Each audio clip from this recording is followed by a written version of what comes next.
I've become quite nostalgic lately for 2.5D platformers that just do what they say on the tin, and AO the Clown does just that. It's simple, it is probably aimed at the younger audience, but I didn't care because it absolutely nails a cute, vibrant, playful aesthetic with lots of moves and ideas and tricks up its sleeve to keep you entertained and interested throughout its 30 levels.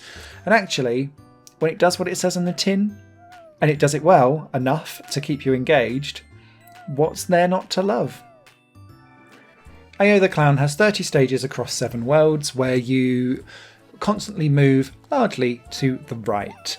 You will run initially, but AO's lost all of their abilities at the beginning of the game, so they can't even jump straight out of the box. But as you meet different characters and gain new abilities through trophies that get thrown onto the screen, AO becomes progressively more and more interesting as a character. Obviously, jump is an obvious one, but one of the other things that they get to do is to grab onto a balloon and kind of rise up a little bit. You can also have like a downward smash, then they get the ability to slide and so on and so forth as you go through all of these different levels. And by the end of the game, actually, AO is quite a versatile character. And because of these different abilities being dropped in like in dribs and drabs every, I would say 2 or 3 levels, to be fair, you've got different gameplay challenges that come up as a result of that. When the gameplay does get into a pattern, it then decides to add in new toys and weapons for you to play with.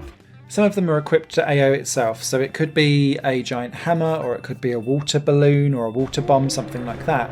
But then in some areas you actually take over actual vehicles so that you can have a tank and then you move around the aim with your shoulder buttons and then fire out missiles to people, or it could be that you're in a helicopter. And that reminded me very much of old style Alex Kidd when he was on the peepacopter kind of running around, because you could smash into the world and kind of drop bombs and then the actual path below you explodes, not just the actual enemies themselves. And that was good fun to have too. All of this just adds variety and keeps AO the Clown from being stale. At the end of each 3rd or 4th world, you would then have a boss level of sorts. And these bosses are usually like animals or things from the circus kind of coming to life and then challenging you to something. They're simple like 3-wave bosses, so you'll hit them a couple of times and then they'll evolve into a new kind of attack pattern. Very, very of the numbers 2.5D platforming joy. AO as a character handles quite nicely for the majority of the time. However, I did run into a couple of issues around 2 specific moves, and it was just because they're all mapped to either the D-pad or your analog stick, depending on how you play. You move left or right with AO and the jump works perfectly fine, but in order to trigger the balloon to raise up, you press up on the D-pad or analog stick, and to do the headbutt move you need to press down. Now invariably, if you're not absolutely perfect left and right on that stick, it will decide that you've triggered a balloon or a headbutt dive, and it feels like they're not using the full controller, because some of these things would be better perhaps mapped to a separate button to trigger those moves off. And yeah, so quite often the amount of times that I died because I triggered something by mistake because of my fat fingering actually outweighed the amount of times that I died because something was difficult to do. There's also a few things as well that I ran into around the camera, and this was around whenever I was moving up or down in the world. There were some instances where the camera didn't notice that I'd moved down off the screen, and I'd actually walk off the screen. I didn't die, I was still in the game, but it was as if the camera was still like, I don't know where you are yet. And then eventually it would then go, oh, you're over here, and then it would catch back up again. Didn't happen too often, but it happened reoccurringly.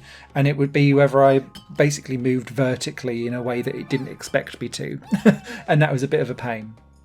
For those of you looking for just completing the game, it will take you a couple of hours to get through. The 7 worlds do get increasingly more complex as you unlock more moves. If you're looking to actually 100% the game though, it will take you significantly longer, and that is because each level has 3 lollipops and 3 teddy bears to find, and they're normally off the beaten path either through hidden zones that you can walk through, or you'll trigger like some trip switches that will move the world around you. And one of the things that I really like about the fact that AO the Clown is 2.5D is that the world, although you always stay on a 2D plane, the world moves in and out and up and down around you as if it's slotting together, a little bit like children's toys. And I quite like that aesthetic of it. And so some of the hidden things revolve around you having to slot the world together so that it opens up a new area for you to be able to then wander into and get. There are also 10 treasure chests that contain various items on that you can then go and play with. There are a couple of mini games thrown in there as well, like hooking fish, that are very simplistic, almost to the point where you wonder why they're there, but it again adds some variety. So for me, this is one of those simplistic, relaxing, disengage your brain and just enjoy some simple platforming fun done well. Is it going to change your world? Absolutely not. Is it probably going to be one of those games where you find it or think of it fondly afterwards? I'd say yes. So yeah, AO the Clown, better than expected and a pleasant surprise. Written review will be over on highplayinggames.com. Comments or questions, leave them down below. This is the PS4 version that you're looking at, but it's also available on all the other modern consoles too. Bye-bye. Higher Plane Games is part of the Higher Plane Network, a completely independent media outlet supported by people like you. The goal is to create the best possible content that cultivates a richer indie scene for games as well as music and entertainment. To find out more and to get involved, visit patreon.com/Higher Plane Network. Your support makes all the difference, and in return you'll gain access to bonus content and downloads. Thank you for watching.